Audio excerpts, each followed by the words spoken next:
semuanya. Selamat datang lagi di Midnight Live. Apa kabar penonton?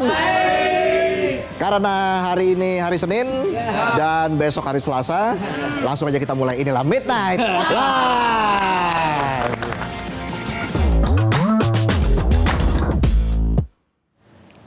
Berita malam ini kita akan bahas soal fakta persidangan kasus korupsi yang ceritanya penuh sensasi. Dari aliran dana, kisah asmara, sampai soal gaya mewah. Kalau dijadiin film, ini plotnya lengkap. Uang ada, cinta ada, harta ada. Yang nggak ada cuma rasa syukur. Ya, begitulah manusia maruk. Dikasih jabatan bukannya amanah malah tambah serakah. Nah, sering tuh. Saya jadi ingat pepatah Somalia kuno. Apa tuh? Rezeki itu sudah ada yang atur. Kalau nggak ngucur, ya atur-atur lah. Somalia kuno. Dari ruang sidang pengadilan Tipikor Surabaya, cerita itu makin terang. Saat nama Fujika Sena Octavia, istri Siri almarhum mantan Ketua DPRD Jawa Timur Kusnadi, muncul dalam kesaksian yang menarik dan mendorong perhatian. Kenapa tuh? Menarik dan mendorong perhatian. Dari kesaksian yang terungkap, dana publik itu nggak cuma jadi alat tawar politik, tapi juga sumber pembiayaan gaya hidup pribadi. Bayangin aja, dana hibah harusnya buat upgrade taraf hidup rakyat, malah buat upgrade gaya hidup pejabat. Kalau gini mah APBD bukan anggaran pendapatan dan belanja daerah. Terus? Tapi APBD anggaran publik belok dulu. Bisa aja saya. Iya. Duit publik yang harusnya balik ke publik malah belok dulu ke showroom. Ke properti. Ke butik. Kebanyakan belok lama-lama ngondek tuh duit. Di hadapan majelis hakim, Fujika mengakui menerima sebuah mobil Mercedes-Benz. Harganya sekitar 2,1 miliar rupiah pada tahun 2020 sebagai hadiah ulang tahunnya yang ke-25. Ulta ke-25 hadiahnya Mercy. Penonton Ulta ke-25 kan juga dapat Mercy. Ya, brosurnya dulu minimal. Itu juga gara-gara tugas liputan di pameran mobil. Bener. Lah ini langsung update garasi. Kesenjangan ultah. Selain mobil mewah, persidangan juga mengungkap kepemilikan rumah, tanah, dan aset lain bernilai miliaran rupiah yang tercatat atas nama Fujika atau perusahaan yang terafiliasi. Sekarang sejumlah aset itu sudah disita negara. Tuh, makanya jangan numpuk aset lewat korupsi. Benar. Pas belum ketahuan bilangnya aset banyak ini simbol kesuksesan. Sekarang jadi barang sitaan. Mamam tuh simbol kesuksesan. Iya, mamam. Dan gak cuma mobil, rumah, dan tanah. Di persidangan juga terungkap dugaan hubungan asmara dan gaya hidup mewah yang dibiayai dari hasil garong dana hibah. Dana hibah buat asmara. Bukan buat bangun kesejahteraan, tapi malah bangun perasaan. Ini kalau jadi judul lagu, judulnya Kuhibahkan Cintaku. Bisa. Mamam tuh cinta. Kesaksian itu disampaikan oleh Putri Ardian Santoso, asisten sekaligus teman dekat Fujika sejak masa kuliah. Majelis hakim akhirnya menggali secara mendalam hubungan personal Fujika dengan seseorang bernama Aji yang diketahui merupakan asistennya. Nah ini bahaya nih, udah kayak di kantor-kantor. Pas rapat sibuk meeting, di WA bahas glamping.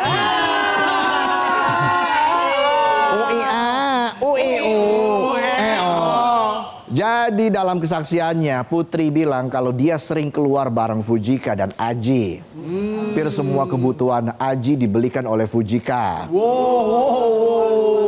banget jadi Aji ya. Iya, mau dong. Mau kondo modal konsisten doang. Konsisten. Ya kan Aji konsisten bawa badan. Fujika konsisten kuras anggaran. Putri juga jelaskan soal gaya hidup Aji yang sebagian besar dibiayai sama Fujika, mulai dari pakaian, aksesori, hingga barang-barang mahal. Udah nggak modal dapat barang mahal. Nikmat apa lagi yang kau dustakan, wahai kadal kebon? Iya. Kadal kebon. Iya. Kagak modal kebanyakan bonus. Putri kasih contoh, Aji dibeliin tas 35 juta. Woi, 35. Terus dibeliin lagi kacamata 12 juta. Wow. Kacamata 12 juta. Pakai lensa tele itu. Iya. Bisa. Rakyat mah nggak relate, Bos.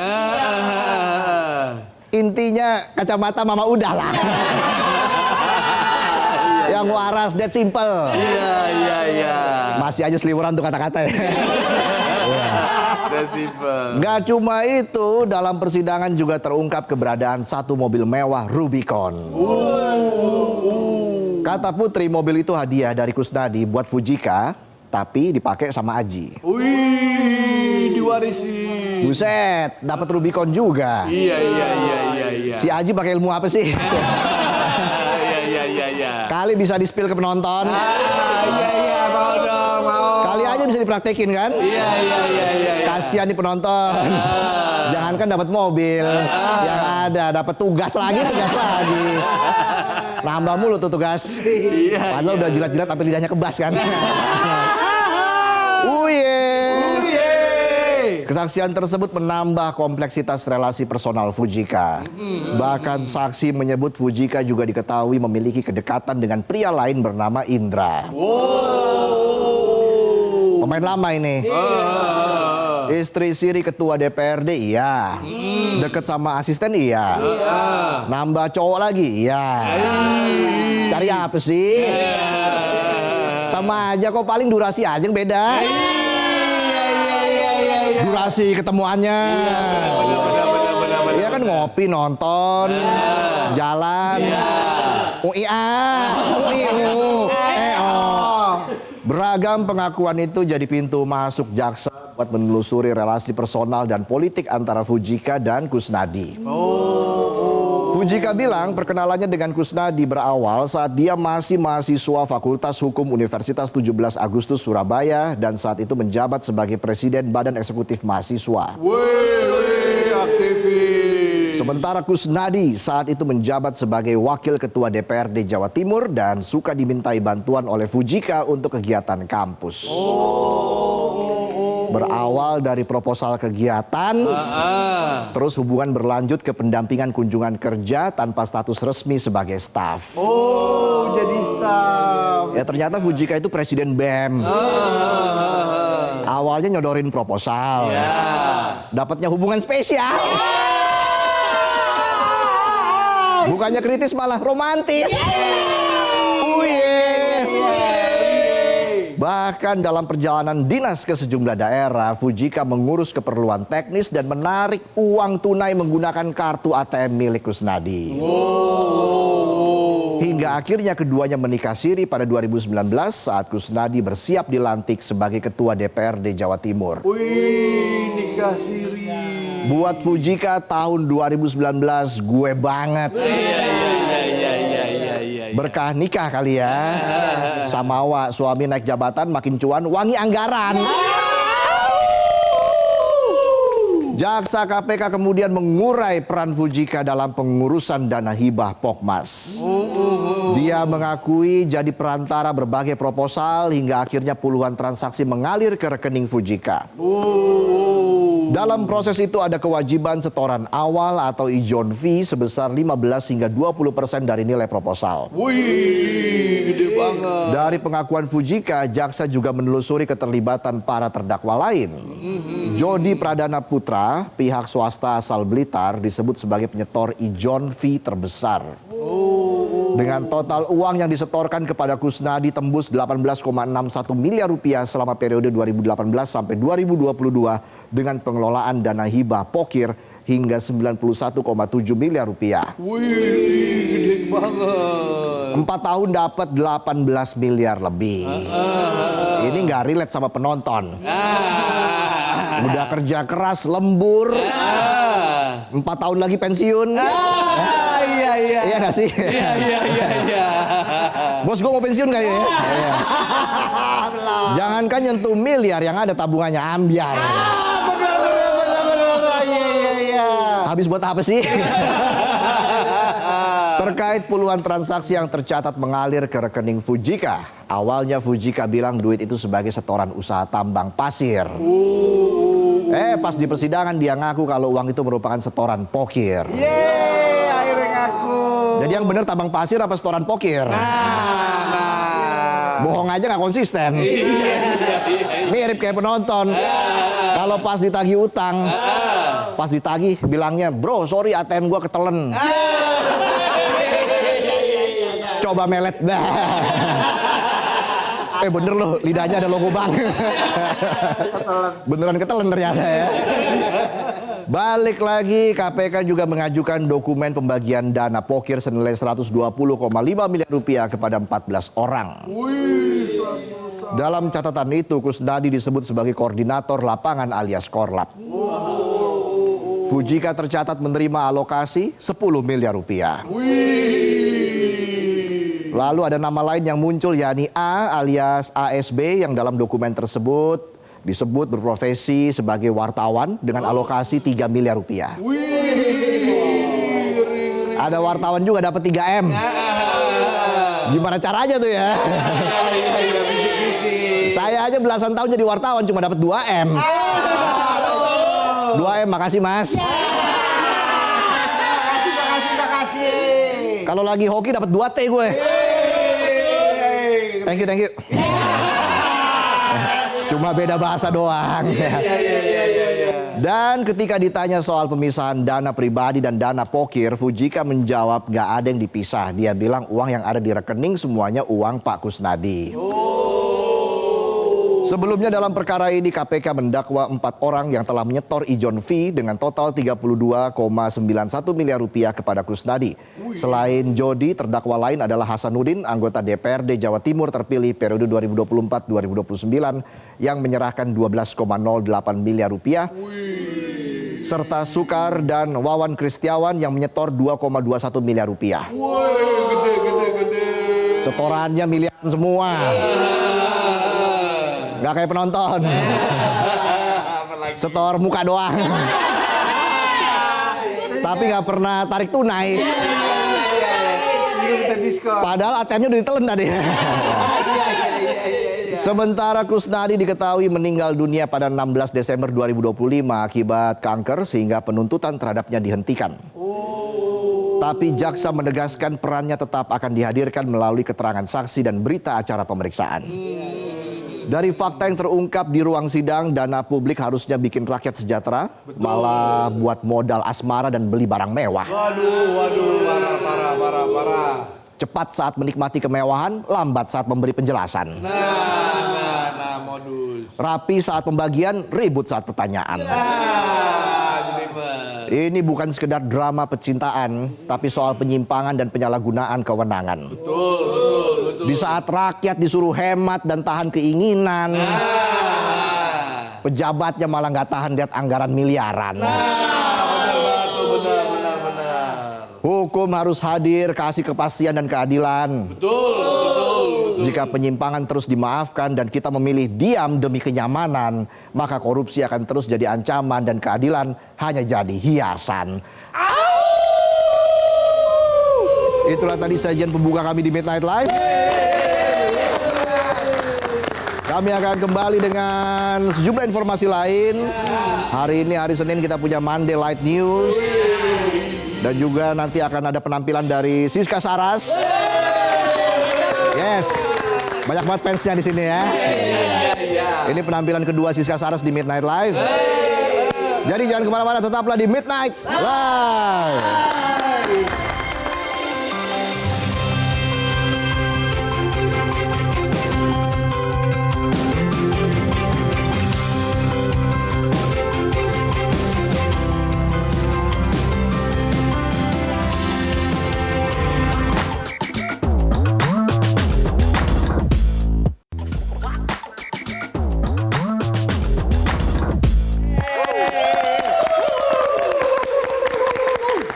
kembali lagi di Midnight Live.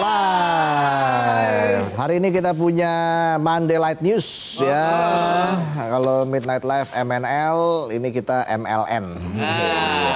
Ini dia Monday Light News.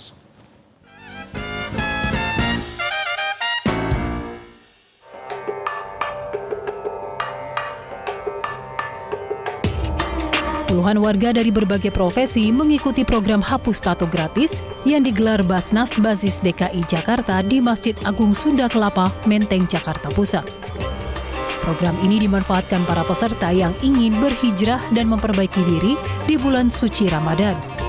Sebelum menjalani proses laser, peserta terlebih dahulu melakukan registrasi dan pemeriksaan kesehatan.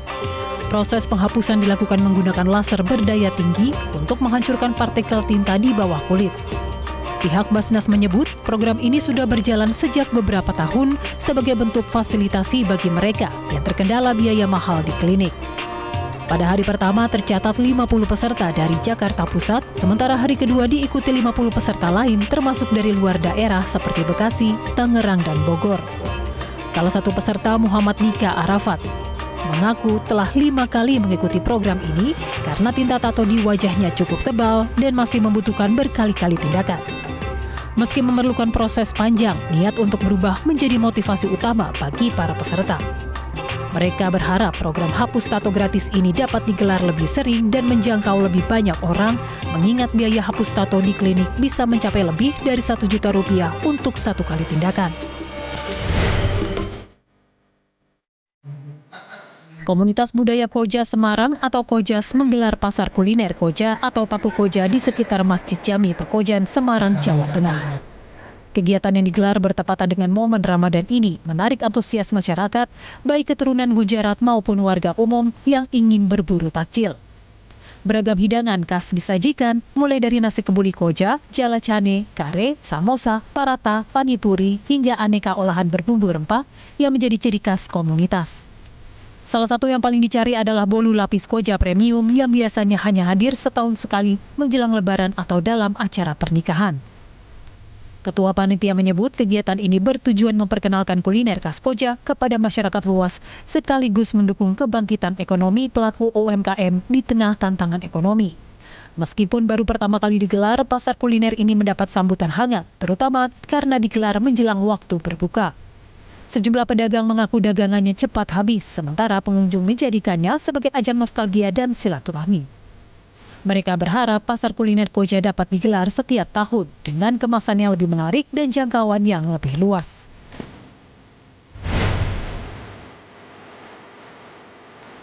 Bulan suci Ramadan membawa berkah tersendiri bagi toko penyedia bahan minuman es di Pasar Tanjung Jember, Jawa Timur. Aneka bahan es seperti kolang kaling, jeli, dan cincau laris manis diburu pembeli sebagai menu berbuka puasa. Suasana ramai terlihat di salah satu toko di Jalan Dr. Wahidin, kawasan Pasar Tanjung, yang biasanya lengang namun kini dipadati warga.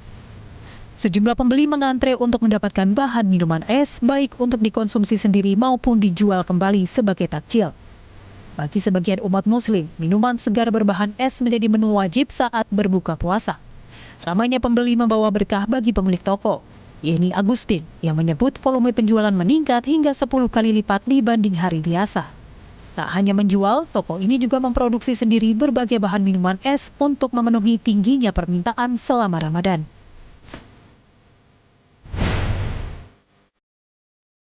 Bulan suci Ramadan membawa angin segar bagi pelaku UMKM, salah satunya para perajin songkok di sentra industri songkok Kabupaten Lamongan, Jawa Timur. Permintaan songkok sejak menjelang Ramadan hingga saat ini melonjak hingga 3 kali lipat dibanding bulan biasa. Suasana sibuk terlihat di rumah produksi milik Ahmad Rohman di Desa Pengasalan, Kecamatan Kalitengah, yang mesin jahitnya terus berderu sejak pagi hingga dini hari. Jika pada hari biasa produksi hanya sekitar 3.000 kodi per bulan, kini meningkat drastis hingga menembus 9.000 kodi. Lonjakan pesanan membuat perajin menambah tenaga lepas dan jam lembur agar seluruh pesanan terkirim tepat waktu. Meski demikian, kualitas tetap diutamakan dengan menggunakan bahan beludru premium agar nyaman digunakan beribadah. Songkok khas Lamongan ini dipasarkan ke berbagai daerah seperti Surabaya, Bandung, dan Jakarta, bahkan hingga Sumatera dan Kalimantan, dengan harga berkisar Rp40.000 hingga Rp100.000 per buah. Desa Pengasalan dikenal sebagai salah satu sentra songkok terbesar di Lamongan, dengan lebih dari 80% warganya berprofesi sebagai perajin. Momentum Ramadan menjadi berkah tersendiri bagi warga, termasuk tenaga lepas yang diberdayakan untuk proses pengemasan. Bulan suci Ramadan membawa berkah bagi pelaku UMKM kue rumahan di Kabupaten Pati, Jawa Tengah. Salah satunya Sri Antini, pemilik usaha kue bolen Ans di Desa Perenggan, Kecamatan Pati Kota. Sejak awal Ramadan, pesanan kue bolennya meningkat tajam dibandingkan hari biasa dan banyak dipesan sebagai hantaran berbuka puasa. Dalam sehari, ia mampu memproduksi 20 hingga 30 kotak, bahkan pelanggan harus rela mengantre karena keterbatasan tenaga kerja, dan seluruh proses masih dikerjakan sendiri. Usaha yang dirintis selama 5 tahun lalu ini awalnya hanya untuk mengisi waktu luang setelah bekerja sebagai ASN di lingkungan pemerintah Kabupaten Pati. Namun setiap Ramadan permintaan selalu melonjak dan menjadi momen panen pesanan.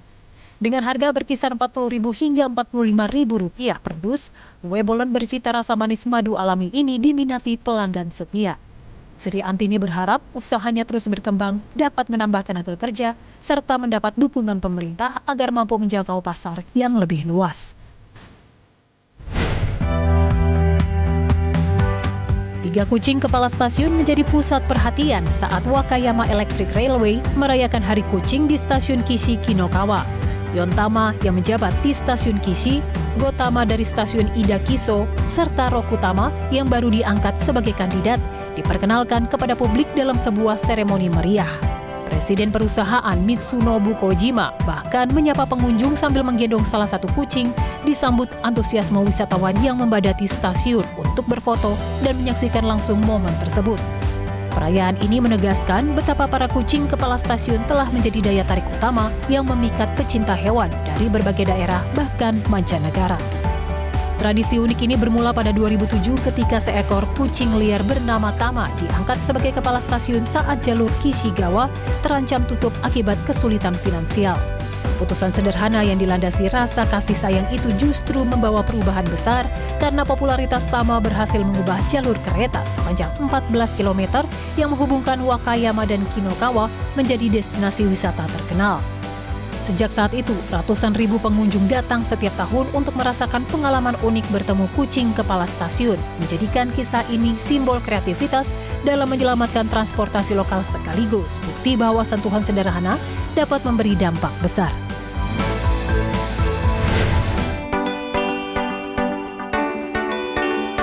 Ratusan meter lentera naga ban-ban raksasa menjadi pusat perhatian dalam perayaan Tahun Baru Imlek di Chili, kota Zhangjiajie. Festival tahunan yang resmi dibuka di sebuah stadion lokal itu langsung menyulap kota menjadi lautan cahaya ketika iring-iringan lentera naga melintas cepat di jalanan hingga menyusuri aliran sungai. Warga dan wisatawan memadati lokasi untuk menyaksikan pertunjukan spektakuler yang memancarkan suasana meriah dan penuh semangat. Banyak pengunjung mengaku terpukau oleh panjangnya naga yang setiap bagiannya saling terhubung dengan detail khas dan memikat. Lentera naga ban-ban sendiri terdiri dari kepala naga sebagai pemimpin arak-arakan, rangkaian tubuh hingga bagian ekor yang menyatu membentuk sosok megah. Tradisi ini berakar kuat dalam sejarah budaya daerah Chili dan menjadi simbol kebersamaan masyarakat. Pada 2021, Chili Ban-Ban Dragon Lantern resmi masuk dalam daftar warisan budaya tak benda tingkat nasional di China. Perayaan ini tidak hanya menjadi tontonan yang memukau secara visual, tetapi juga menghadirkan rasa persatuan dan kebanggaan budaya yang kental di tengah peringatan Tahun Baru Imlek.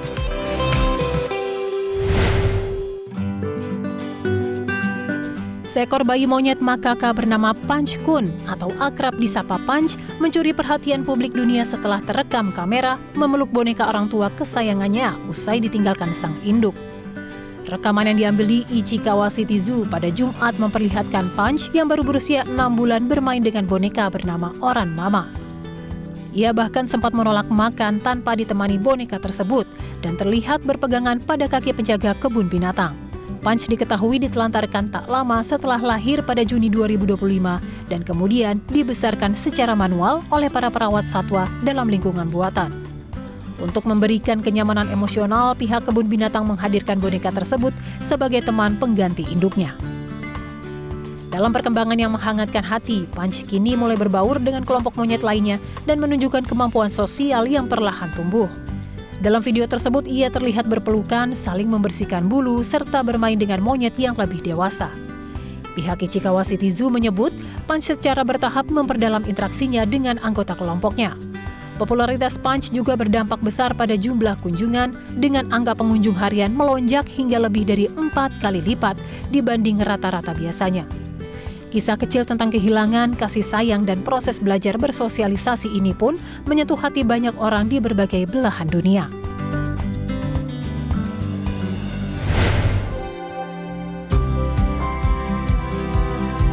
Puluhan ribu pohon prem bermekaran serentak di Guizhou Plum Garden menjadikannya magnet wisata musiman menjelang musim semi di barat daya Tiongkok. Rekaman udara memperlihatkan lebih dari 50 ribu pohon menyelimuti perbukitan bergelombang di Guianyu area dengan gradasi lembut merah muda dan putih yang memanjakan mata. Para pengunjung tampak berjalan di jalur setapak yang tertata rapi sambil mengabadikan momen dan menikmati panorama alam. Banyak yang menyebut taman ini sebagai salah satu yang terbesar di Provinsi Guizhou dengan bunga yang mekar lebih awal dibanding lokasi lain. Berlokasi di Guizhou, taman ini disebut otoritas setempat sebagai salah satu kebun bunga prem terbesar dan terlengkap di China dari segi luas dan variasi. Musim kunjungan resmi dibuka pada 24 Januari, menandai dimulainya musim mekar prem musim dingin. Tahun ini, area taman diperluas hingga 40 hektar hingga totalnya mencapai 120 hektar dengan lebih dari 270 varietas pohon. Keindahan lanskap, udara segar, serta jalur yang nyaman menjadikan tempat ini pilihan ideal bagi keluarga dan sahabat untuk menikmati hamparan bunga yang memukau. Pengunjung menikmati hari-hari terakhir musim dingin di festival salju tertua di Korea Selatan, Daegalyeong Snow Festival yang digelar di Pyeongchang. Festival ini terkenal dengan patung-patung salju raksasa, serta beragam aktivitas bertema Olimpiade musim dingin yang memeriahkan suasana. Rekaman terbaru memperlihatkan para tamu berjalan menyusuri area festival, mengagumi terowongan salju, dan berfoto di tengah atmosfer yang semarak. Banyak mengaku terkesan karena baru pertama kali melihat pahatan salju sebesar dan sedetil itu, sementara anak-anak tampak menikmati pengalaman bermain di tengah hamparan putih. Mengusung tema perjalanan snow dongi menjadi atlet olahraga musim dingin nasional, festival tahun ini menghadirkan program mini olimpiade khusus bagi pengunjung. Beragam kegiatan seperti bermain ski dan mini curling menjadi daya tarik utama sebelum salju mencair. Salah satu pengunjung mengungkapkan bahwa ia datang terburu-buru karena khawatir melewatkan kesempatan terakhir menikmati salju musim ini. Namun merasa kunjungan tersebut sangat berharga meski anaknya sempat terjatuh ringan. Digelar sejak 1993, festival ini telah berkembang menjadi agenda musim dingin paling bergengsi di kawasan tersebut.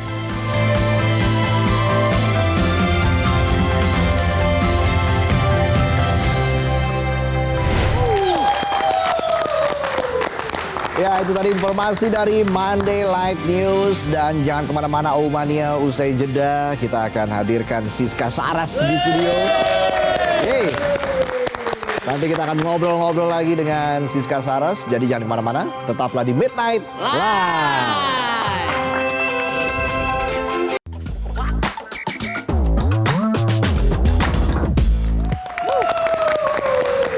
Kembali lagi di Midnight Live. Aumania, mana suaranya? Dan langsung saja kita sambut lagi Siska Saras. Selamat malam Metro TV. Selamat malam. Silakan duduk, kita Boleh tepuk ya? tangan Siska. Apa kabar Siska? Puji Tuhan luar biasa sekali, boleh Kita- main lagi di sini. Oh, pastinya boleh dong. Lihat tuh fansnya banyak banget ya. Terima Kelihatan kasih mata-mata loh. kurang tidur ya. Manusia-manusia begadang. Manusia begadang, Iya. betul. Terima kasih loh sudah hadir lagi di Midnight Live. Aku yang terima kasih, diwawancara lagi kita. Iya, kita ngobrolin soal lagu barunya Siska. Katanya cinta. Iya. Wah, jadi ini lagunya soal apa Siska? Sebenarnya lagunya ini tentang bagaimana kita itu ternyata dalam suatu hubungan yang menyiksa, itu tuh nggak pantas untuk diperjuangin lagi. Jadi Oke. ada liriknya, bila saling menyiksa untuk apa bersama. Karena sebenarnya kita tuh cuma takut kesepian, padahal sebenarnya kalau misalnya kita nggak sama orang itu, kita mungkin akan lebih baik lagi. Jadi tentang hubungan toksik lah Kak, tentang kayak cinta yang gak setara, tentang kayak dia mengorbankan diri dia sendiri untuk suatu hubungan yang dia pikir akan membahagiakan, tapi ternyata menyiksa buat dia. Jadi akhirnya dia sampai di suatu pemahaman, di suatu closure untuk diri dia sendiri, oke, aku harus keluar nih dari hubungan ini. Oke, harus membuat keputusan yang cukup berat ya. Tapi harus. Tapi harus. Aduh. Katanya cinta ternyata pura-pura. Kata pura-pura. Itu kan salah satu liriknya ya. Dan nadanya tuh bukan katanya cinta Kak.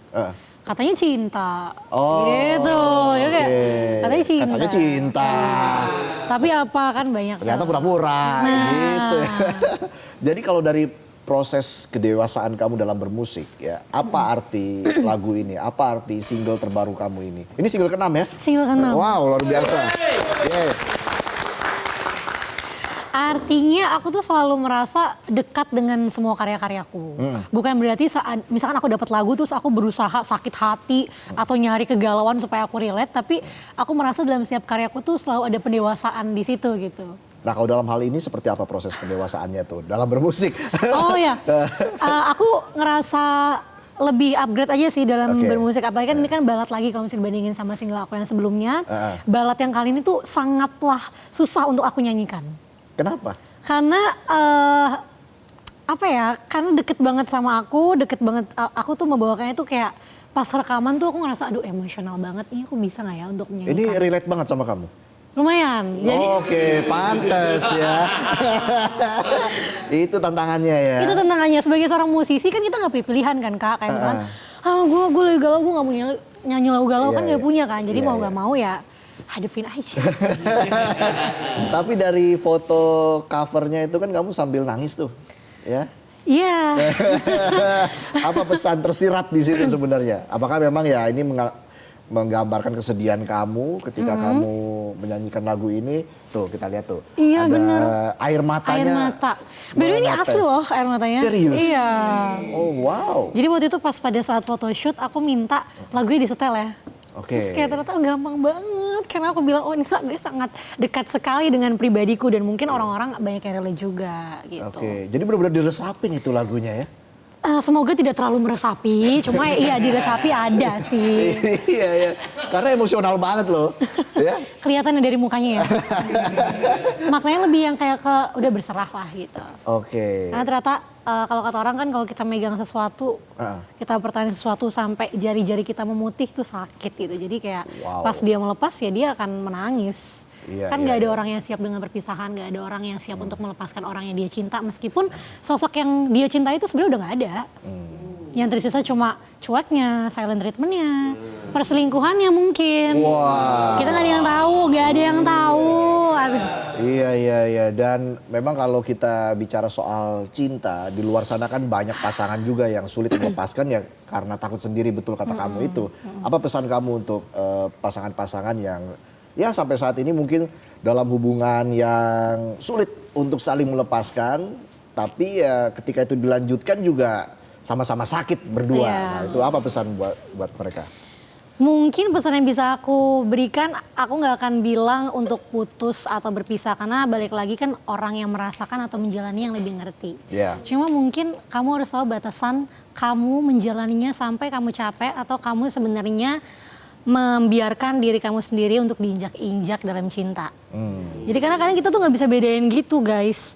Kita tuh sebenarnya mencintai dia dengan tulus sampai kita capek dan siap melepaskan. Atau sebenarnya kita yang udah kayak merendahkan harga diri kita sendiri untuk dia tuh bertahan. Karena sebenarnya kalau saling cinta harusnya kamu nggak ngerasa capek dalam satu hubungan. Jadi mungkin buat teman-teman yang lagi relate sama keadaan ini, please take time for yourself dan berpikir apakah itu benar-benar worth it untuk dilanjutkan. Oke. Ya. Keren ya. Aduh, nafas dulu boleh? Minum. Ada minum di sini. Boleh, Iya, boleh ada. minum. Boleh minum dulu ya, teman-teman boleh. Metro Tria. Oke, penonton mana tepuk tangannya? Siska minum aja, tepuk tangan penonton ya. Nah, Siska kalau bicara soal lagu ini single ke-6, artinya kan sebenarnya kamu juga bisa bikin album, EP lah istilahnya. Artinya apakah ini menjadi project kamu dalam waktu dekat setelah single ini?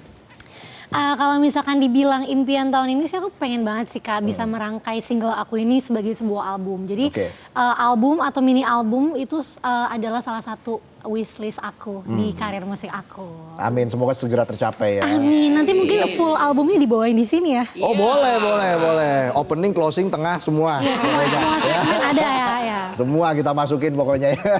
Nah, di lagu ini kamu bekerja sama dengan Clara Riva. Clara Riva, betul. Apa yang membuat kolaborasi ini kamu rasa sangat klik begitu dalam segi secara emosional?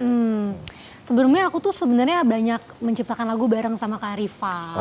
Aku ngerasa klik aja sih karena Kak Clara ini emang bener-bener bisa tahu feel lagunya mau dibawa kemana. Oke. Dari cerita juga bisa disimpulkan liriknya tuh yang gak terlalu poetik tapi gak terlalu simpel juga gitu.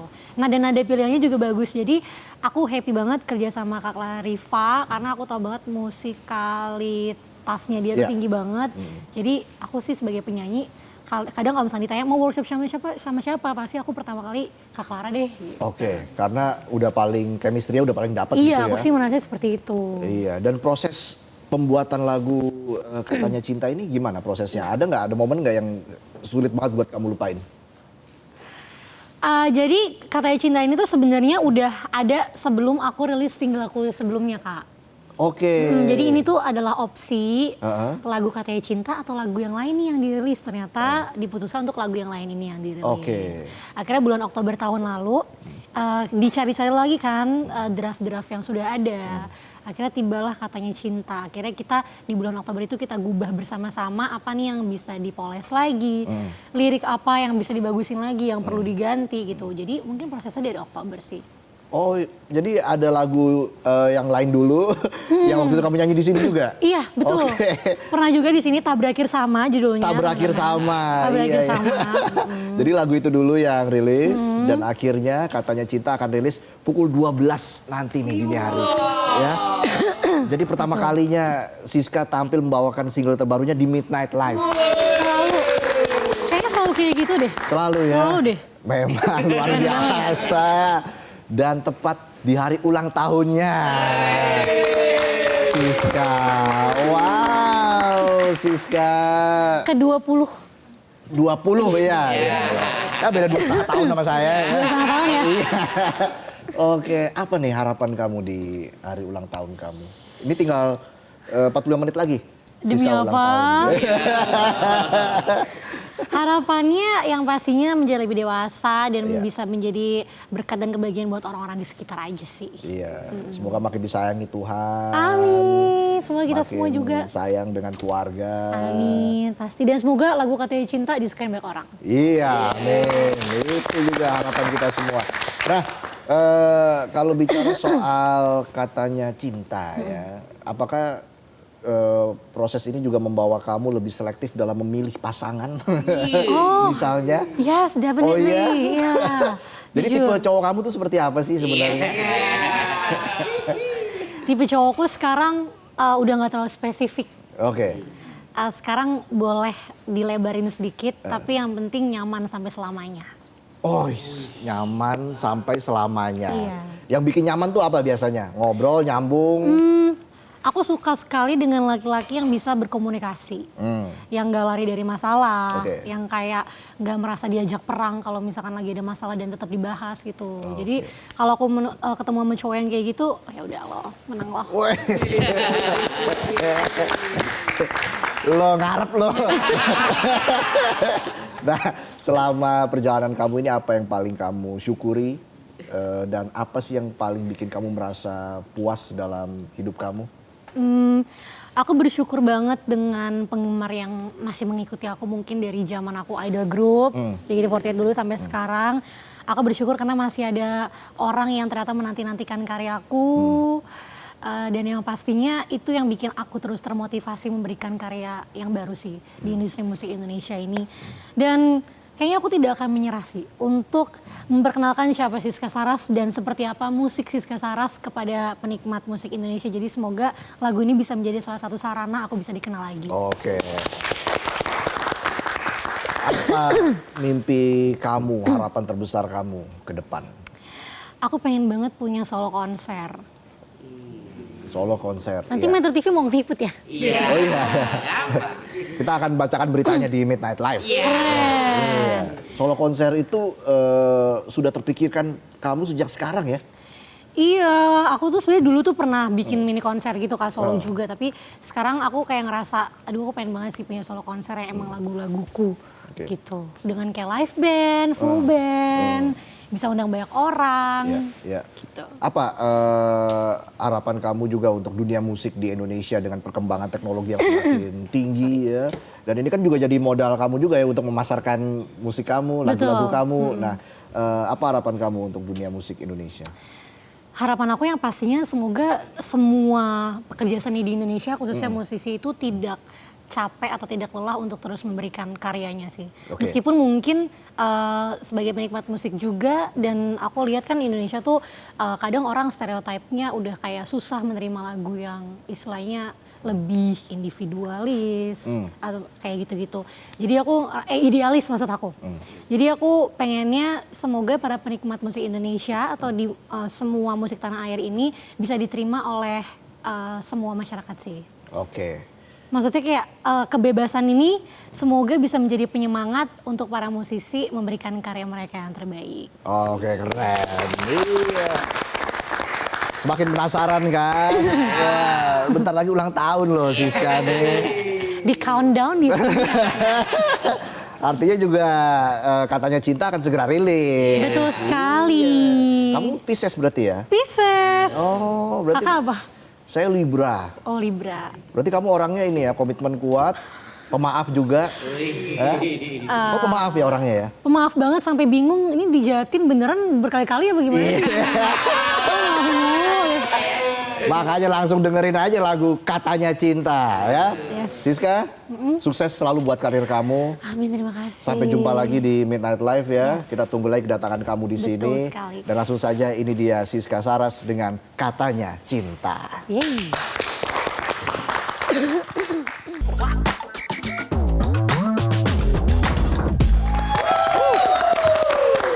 Kembali lagi di Midnight Live. Nah, kalau di segmen sebelumnya ada Siska Saras yang pamer single barunya. Gimana tadi penampilannya? Mantap. Keren kan? Rilis lagunya di sini loh pertama kali. Padahal masih jam 12. Nah, informasi kali ini giliran Indonesia yang pamer budaya di ajang pameran pariwisata internasional terbesar. 47 International Tourism Fair di Belgrade, Serbia. Ya. Informasi ini sekaligus menutup Midnight Live pada malam ini. Terima kasih penonton sudah hadir di studio. Semangat terus ya, walaupun terus lembur. Besok lembur lagi. Terima kasih Aumania sudah menyaksikan Midnight Live dan terima kasih untuk seluruh kerabat kerja yang bertugas. Kita jumpa lagi besok di Midnight Live.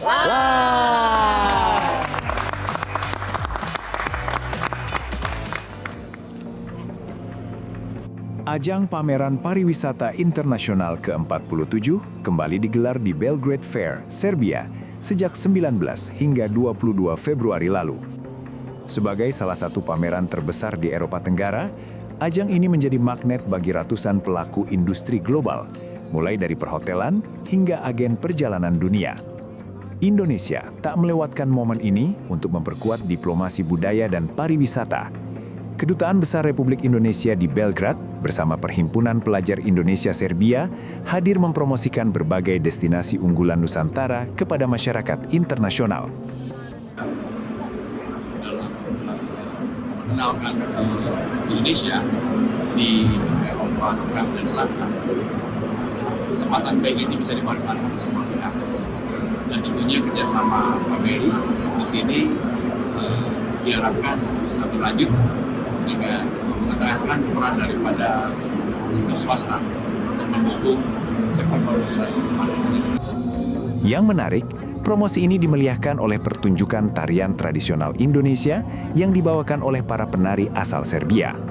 Mereka merupakan bagian dari program pembinaan budaya Bidadari Dance, hasil pelatihan langsung KBRI Belgrade.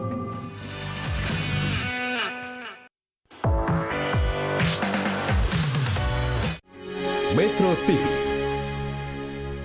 Jelajahi cara baru mendapatkan informasi.